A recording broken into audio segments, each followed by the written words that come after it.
Listen to Shalimar the God. And the thing is, when I think of the Memphis Grizzlies, there is one player in particular that comes to mind, and that would be Tony Allen, the purveyor of grit and grind. He is the person, as far as I know, who coined the phrase and really, got the entire city behind him in terms of what it means to play with that, gritty edge and bring a certain kind of intensity to the game, night in and night out. So much so that Kobe Bryant had referred to him as the best defender he's ever had to go against. And considering that, Tony Allen is a fixture, and now we have Ja Morant kind of bringing some of the edge that, the Grizzlies fans are so used to seeing, and, really, bringing that kind of electrifying energy to the stadium. I really started to notice how to, that John Morant kind of brings some of the same things that we've seen from point guards past. In particular, it was really interesting to me when I look back into the grit and grind area to see some of the similarities in terms of the kind of plays that John Morant will make, as well as what Mike Conley used to do in the past. Particular when you look at some of the high speed layups that he would pull off, and some of the more interesting dribble moves in terms of pushing the ball out in front of him, and using that in order to get into the teeth of the defense and then pull off some acrobatic finishes. Now the thing with Mike Conley that I think is worth noting is that he is left-handed. However, not only can he finish well with his left, but he is practically ambidextrous in terms of how he could finish with his right, particularly when it came to floaters. That was one of the most standout things about him as a player during his time in the Grizzlies, when he was really largely underrated before he got a really big contract and people started to see how good he was. And the thing is, when I look at Ja, I feel like since floaters seem to be such a big part of his game, that would definitely be something that could be a point of emphasis in terms of making him an even more effective offensive player than he is right now.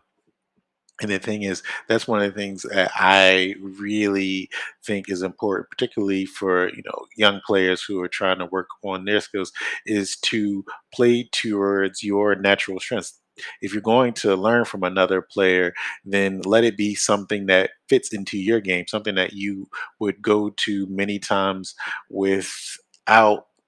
having any sort of influence in terms of watching someone else's highlights and then trying to figure out how to pull off a move. It's figuring out the kind of things that make you effective on the court, and then being able to go to them at the times where you really need to. Now, one of the things that I found really interesting about John Morant is the fact that he is so adept at using fakes in order to get the kind of output that he wants in terms of scoring, whether it be scoring himself, as well as using his fakes to manipulate defense in order to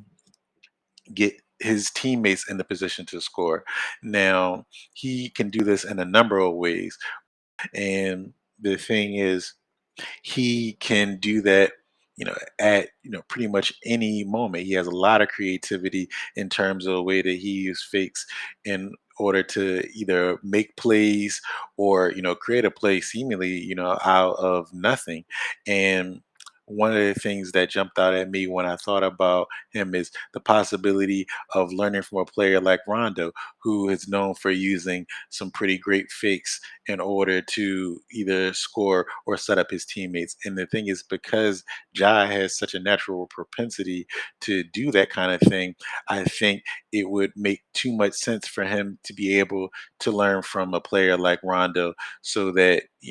the things that he's shown flashes of can really become a major part of his game. Because when you watch him play and you see him, be the head of the snake, you see that he does have the ability to really orchestrate an offense, in that he can be very effective just in his passing alone, not just his ability to, score and either, get into the paint and go up for a lob or something along those lines, that he himself can set other players up to have wide open scoring opportunities. And the thing is, that's something that Rajon Rondo could really show Ja Morant in spades. The thing is, w- his time with the Pelicans in particular, I really got a sense of just how skilled Rajon Rondo was in terms of his ability to orchestrate the offense. I mean, there was a situation where he had, 2 points, 25 assists. Another game where in the playoffs, he set a record, I believe 21 assists in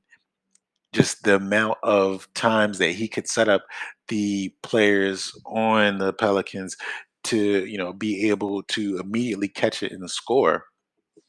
And the thing is, being able to orchestrate a defense and be able to um, move those defensive players around and manipulate the game with just your passing. I mean, that is huge. That's something that, Magic Johnson really stressed at times. And the thing is, with playoff Rondo, he knows not only how to orchestrate a offense, but he also knows how to defend. The intensity that he brings on the defensive end in the playoffs is huge. And I feel like that's something that he would be able to bring to the table for the Memphis Grizzlies, just, really being the one to kind of shepherd them through the playoffs and show them, what bringing that, championship DNA really looks like. And the thing is, when you factor in the success that the Grizzlies had in the last, year, and that, they're ultimately going to want to capitalize on that success in terms of, further playoff runs. I think that, as the Grind City Media people said, it would be great to, see them have more success.